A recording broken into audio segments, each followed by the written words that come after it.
Welcome to Love Under the Influence. I'm Pastor D. And I'm Pastor Taye. Together, we redefine what marriage looks like under the will of God.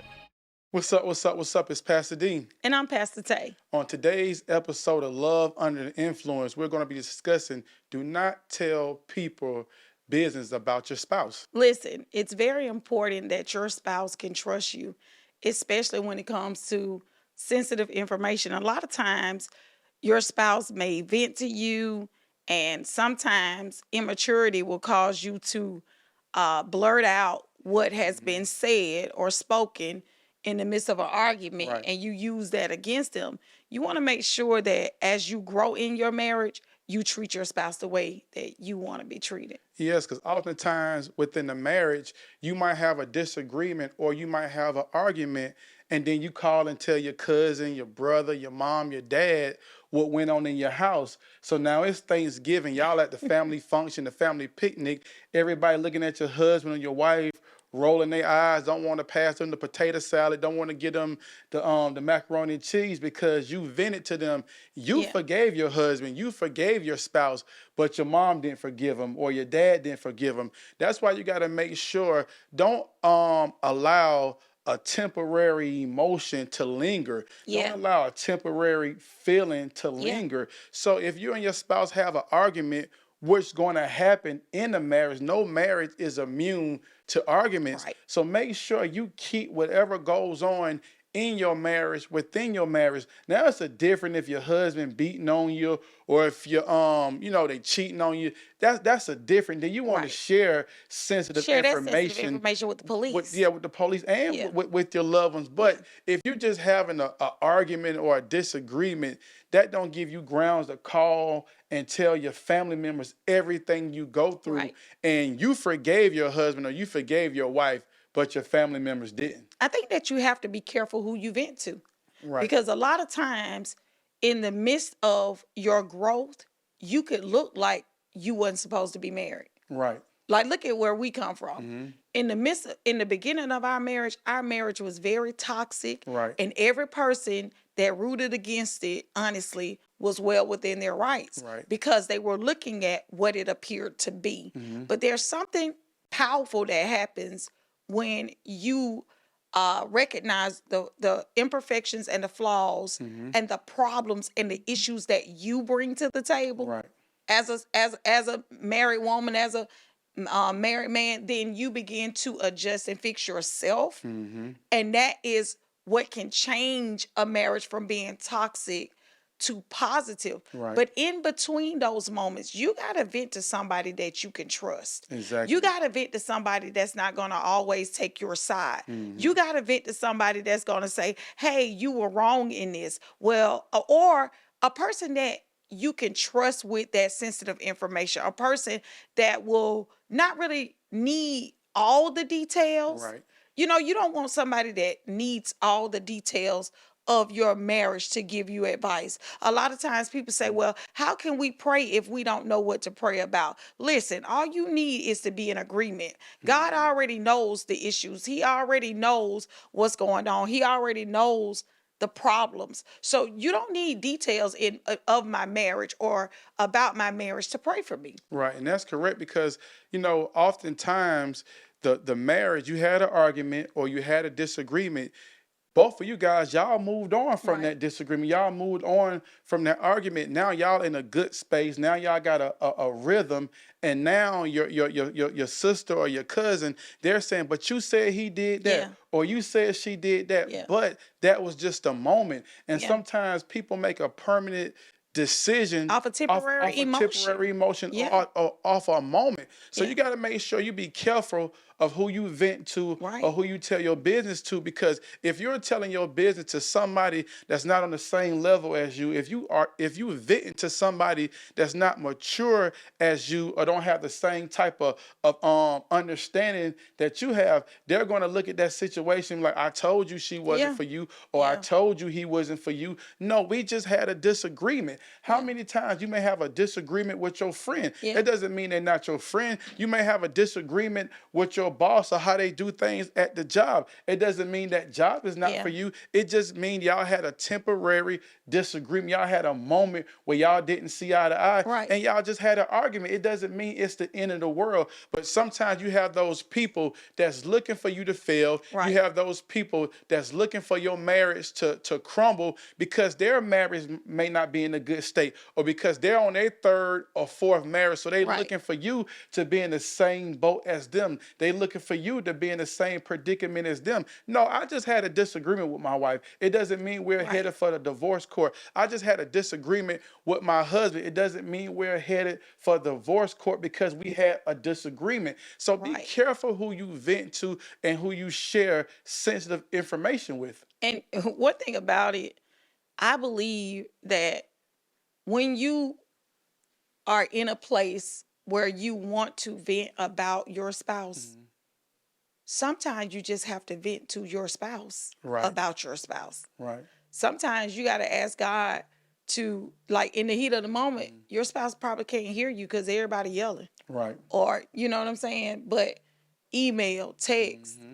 get it out how you feel. Exactly. You know what I'm saying? Communicate, like, listen, how can we go forward if we can't move past this? Right. Exactly. You know what I'm saying? Like, it's just like trying to go up a hill. You know what I'm saying? Like, you can't go up a hill in neutral. Right. You got to put that car in drive. Put it You in know what I'm drive. saying? You got to, sometimes them hills, depending on I guess the intensity of the hill, sometimes you got to hit that gas a little harder Right. to get over the hill. You know, and marriage comes with a lot of ups and downs. Exactly. And you got to accelerate. You got to move forward. You can't say, well, I just believe that she my friend because listen, if she was your friend, she would call you out on your mess, tell you and your husband need to pray together, tell you what you need to do. Right. Now you might say, well, Pastor Taye, man, it seems like you telling the women to do all the work. I'm not telling you to do all the work, but I am telling you that there is power in you moving different. If you keep spoiling your husband, letting your husband mistreat you, if you keep moving the same, guess what? His negative behavior gonna stay the same. But once you start moving different, guess what? That's gonna grasp his attention and he gonna wonder, like, what the world going on? And the truth is, a lot of times Jesus needs to be the other man or the other woman. I know he can't be a woman, but I'm saying the other person in your life to keep you focused when you're going through in your marriage. Because it's easy to get a divorce. Right. Right. It's easy to divorce is the easy option. So when things are not going good, when you don't see eye to eye, pray. Right. Trust God. God is not a man that he should lie. Whatever he said in his word, it has to come to pass. But so many times we want to take the easy way out by saying, well, it wasn't meant to be. But Right. did you put in the work? Did you do everything you can to make your marriage work? Did you exhaust all resources or you just did the easy thing? Because what happens when you get to the next relationship and you still the same? The same thing is going to happen. The problem is you keep showing up and you keep showing up as the same version of you. Right. Accountability is looking yourself in the mirror and making the necessary adjustments for you to grow. And when you grow and your spouse grow together, your marriage will change for the better. That's just like a woman that's going to the prom or getting married. If you buy a dress and your dress is too big, it's not going to fit how you want it to fit. So you take your dress to a tailor and they alter the dress according to your body. So it's the same thing within your marriage. You go to God in prayer and God is going to do the alterations in your marriage. God is going to show your spouse, hey, you need to be a little bit more forgiving, or you need to be a little bit more gentle. You need to be a little bit more kind to your wife or to your husband. But it's up to you to look yourself in the mirror. The mirror is designed to show you your reflection. So once that mirror show you your reflection and you see something in that mirror that's not pleasing to you, you have to make the necessary adjustments. Right. God is not going to make the adjustments for you. He shows you your reflection and you make the adjustment. He assists you in that process, but you have to be willing, you have to be available, and you have to be accountable. Look, this right here was my fault. I'm going Right. to stand on this. But me being the man or me being the woman, I'm going to make the necessary adjustments to see my marriage go to the next level, to see my marriage bear fruit, to see my marriage become what I know it can become. Right. And one thing about it, you shouldn't take advice from someone you wouldn't trade places with. Correct. You know, if somebody's been divorced 4 times and they don't have a successful relationship, half of the people that's been divorced that many times, you look at their friendships are broken Right. as well. So you got to be careful again who you vent to. Your spouse want to know that you are trustworthy.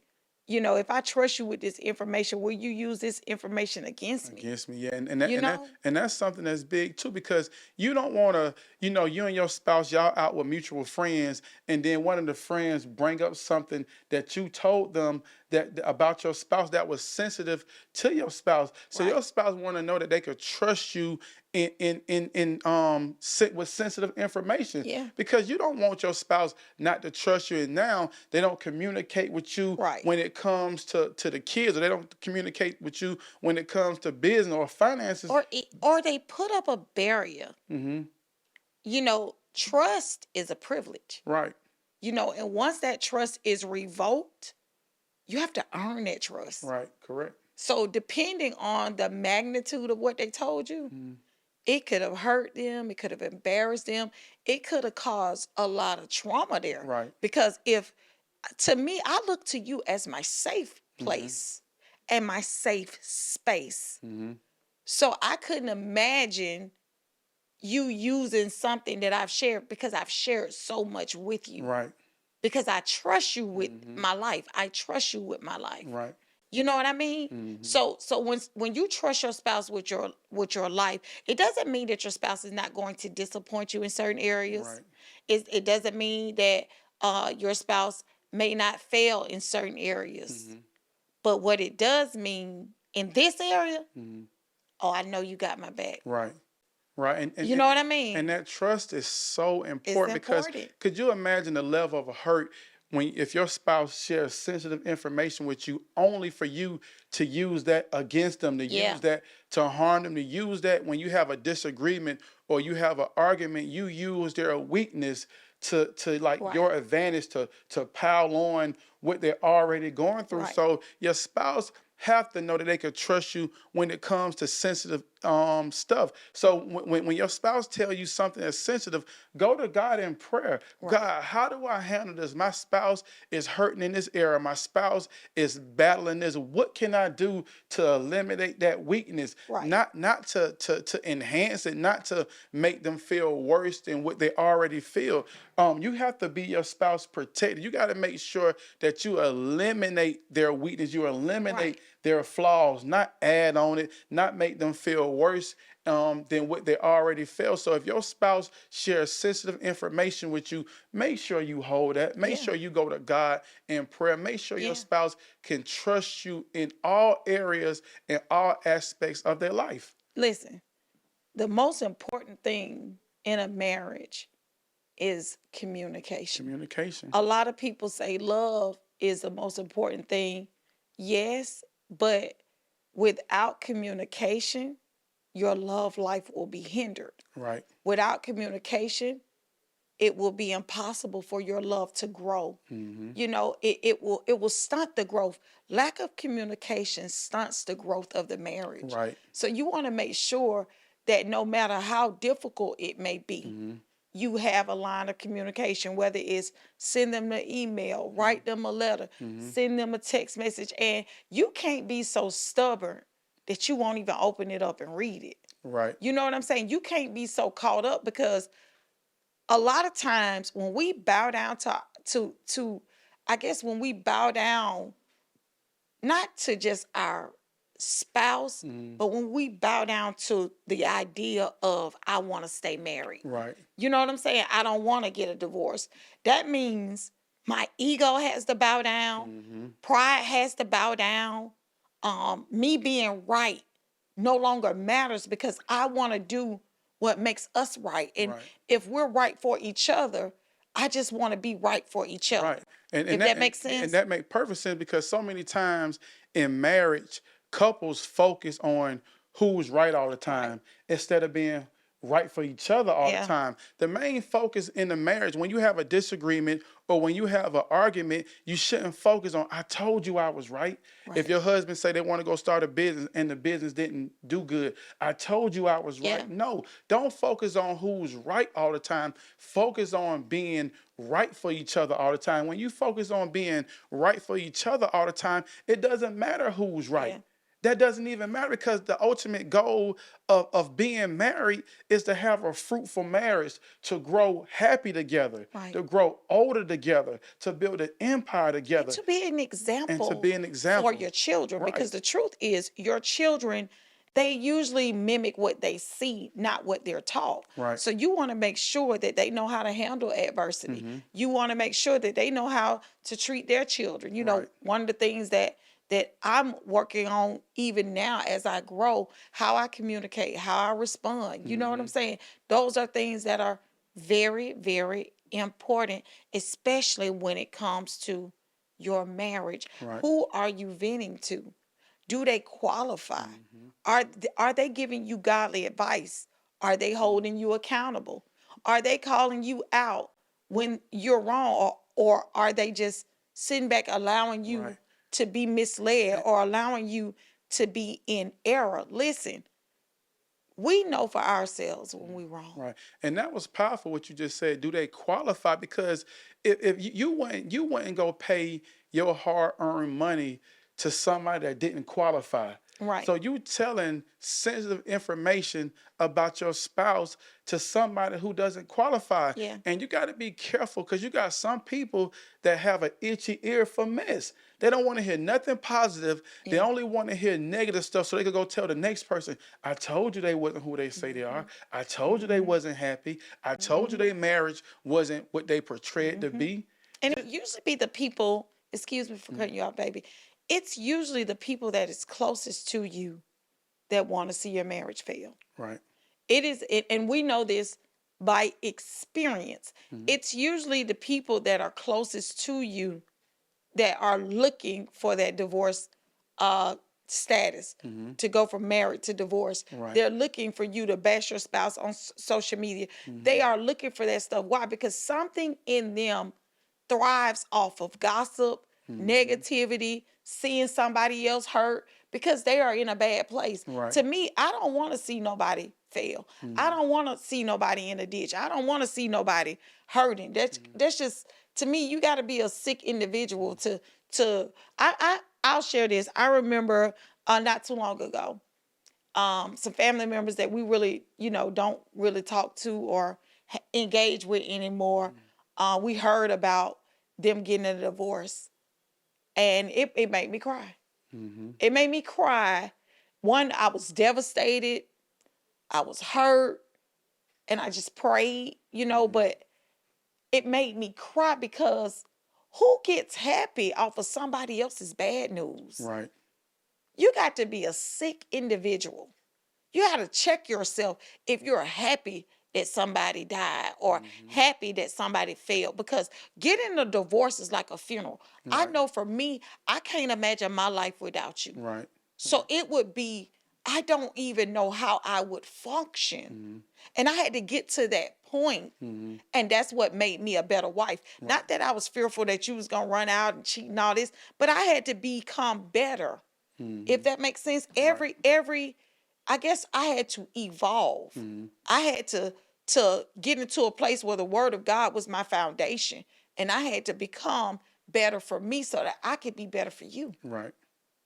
Right. So what type of advice would you give a couple that husband or wife may share sensitive information about them to a family member or maybe to a friend, and it got back to them? What type of advice would you give a person? How do you rebound from that? How do you regain the trust of your spouse when something like that happens? Okay, I'm gonna say what I feel about that, but I'm also gonna tap into something else too afterwards. Okay. So I believe that you should publicly apologize to your spouse when you publicly embarrass them.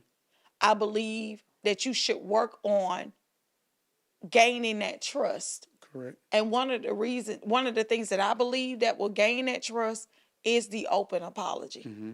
Because that basically puts pride down. Right. You know what I'm saying? Mm-hmm. Puts your ego down. And you saying, baby, listen, I thought I could trust this person with this information.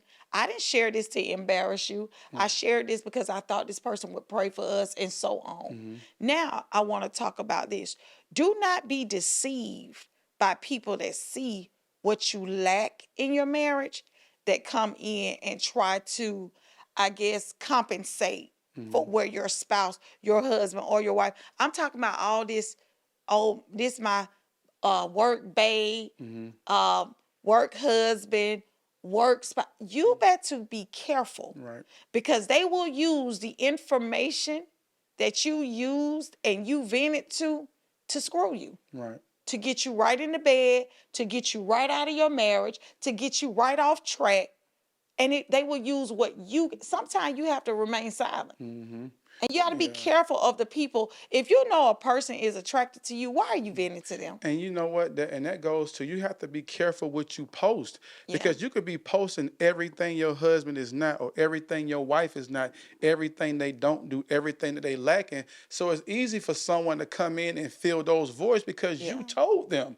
It's not like they Yeah. was doing it genuinely. You gave them the inside Yeah. scoop of what you lacked in your marriage, what you yearned for in your marriage. Yeah. So it was easy for them to fill in the loop. So be careful of what you post. Be careful of who you vent to. Make sure your spouse can trust you, because once the trust is broken, I'm not saying it can't be regained, because it But it's can, hard. but it's hard. It's a process. So do yourself a favor. Make sure when your wife tells you anything about them, or your husband tells you anything about them, you don't use their weakness for your gain. You don't use their weakness to throw up in their face when you have a disagreement. Because what did you really gain from that? Right. What do my goal as your wife is to lift you up Mm-hmm. and help you reach the will of God for your life, help you reach your full potential. Right. What do I gain by kicking you down? Right. Correct. What do I gain by keeping you down? Mm-hmm. Think about it. Early on, I didn't know how to talk to you. I didn't know how to be a good wife to you, but I learned. Mm-hmm. And since I learned, I move different. Mm-hmm. You know what I'm saying? Don't be afraid to move different in your marriage. Don't be afraid to go to God and say, I have a hard time trusting. Right. I have a hard time believing in my spouse. Mm-hmm. You don't have to tell your friend, oh, I don't believe in him. He's starting another business. Listen, tell God that. And then be mindful of who you talking to. Right. Like you when I talk about my husband, it's a love there. Mm-hmm. You know? And don't get me wrong, you earned that, because at first it wasn't there. Right. But when you learn how to be the leader as a man, Mm-hmm. it is something that your wife and your family will appreciate, and they will also admire. Yeah. So it just changes it, if that makes sense. So I believe that what Love Under the Influence is doing, it is causing all spouses to be correct in their marriage, corrected, And be accountable. and be accountable. Because here's the thing. If you as a man started out 10 years ago not leading, 10 years later in the marriage, you're still not leading, how in the world do you expect your wife to respect you? Right. You guys already know that we've released Love Under the Influence podcast. However, our YouTube is now active. You don't have to wait till the episodes are uploaded. You can head over there now. We need your help. We have 1,500 subscribers, and our goal is to get to 5,000 subscribers. So that's where you come in. And listen, Love Under the Influence is a blessing. It is building families, building communities. And Derek and I, Pastor Dee and I, are so excited about it. Yes, we are super excited about Love Under the Influence. Listen, if you haven't tapped in, tap in. This community is transparent. It's a judgment-free community. And we want to see marriages go to the next level. Yeah, because here's the thing, guys. We're here to eliminate every excuse, because we had a toxic marriage, and now our marriage is a marriage to be admired, and we want to help you get there, man. And enjoy it every step of the way. I'm Pastor Taye. And I'm Pastor D. Peace. Peace.